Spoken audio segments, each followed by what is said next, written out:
హైదరాబాద్ నగరంలో మాదక ద్రవ్యాల సరఫరా వ్యవహారంపై పోలీస్ శాఖ ఉక్కుపాతం మోపింది. డ్రగ్స్ గ్యాంగులు రహస్యంగా కార్యకలాపాలు కొనసాగిస్తూ ఉండడంతో మరోసారి నార్కోటిక్స్ విభాగం భారీ స్థాయిలో దాడులు నిర్వహించి డ్రగ్స్ ముఠాను అరెస్ట్ చేసింది. ఈ ఆపరేషన్లో మొత్తం 9 మంది డ్రగ్స్ సరఫరాదారులు పోలీసులకు చిక్కారు. అరెస్ట్ చేసిన వారిలో 6 కొకైన్ సరఫరాదారులు కాగా మరో 3 మియావ్ అనే MD drug విక్రయదారులు.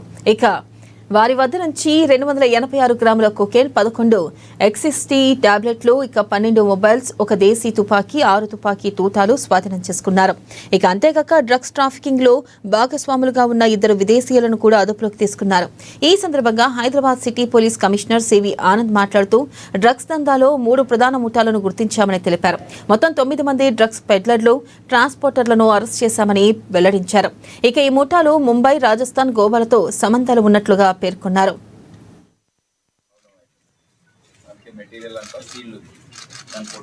Foreign nationals linked to FRRO Hyderabad 4,375 అని రికార్డ్ లో ఉంది. అంటే వీళ్ళందరూ ఇక్కడ ల్యాండ్ అయ్యి FRRO దగ్గర రిజిస్టర్డ్ గా ఉన్నారు. కానీ దేశంలో ఎక్కడైనా ఉండొచ్చు, హైదరాబాద్ లోనే కాదు, ఎక్కడైనా anywhere in India. Foreign national in Telangana 1844 ఈ రోజు పరిస్థితి.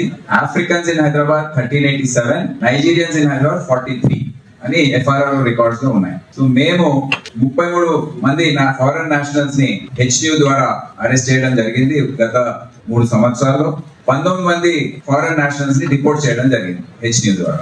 సో ఇది ఇప్పటి వరకు ఈ రోజు ఇద్దరిని యాడ్ చేస్తే అది 21 పెరుగుతుంది. సో దాంతో ఈ మొత్తం డిపోర్టేషన్ ప్రాసెస్ టేకప్ చేయడం జరుగుతుంది. సో ఈ రోజు HNU కు సంబంధించిన అధికారులందరూ కూడా చాలా కష్టపడి దర్యాప్తు, దేశవ్యాప్తంగా జరిగిన ఈ దర్యాప్తులో DCP HNU సుధీంద్ర గారు, దాని తర్వాత మన ఇన్స్పెక్టర్స్ ఎవరైతే ఉన్నారో డానియల్ మరియు బాలస్వామి, మొత్తం టీమ్ చాలా కృషి చేసి, ఎందుకంటే మీకు ఇప్పుడే నేను ఓన్లీ వివరాలు చెప్పాను, కానీ వీళ్ళని పట్టుకోవడం, వీళ్ళని ట్రేస్ చేయడం ఎంత కష్టమైన పని అనేది మీకు అందరికి తెలుసు. అది కూడా తుపాకులతో ఉన్న పరిస్థితుల్లో వీళ్ళు ఎంత జాగ్రత్తలు తీసుకొని వెళ్ళాలి.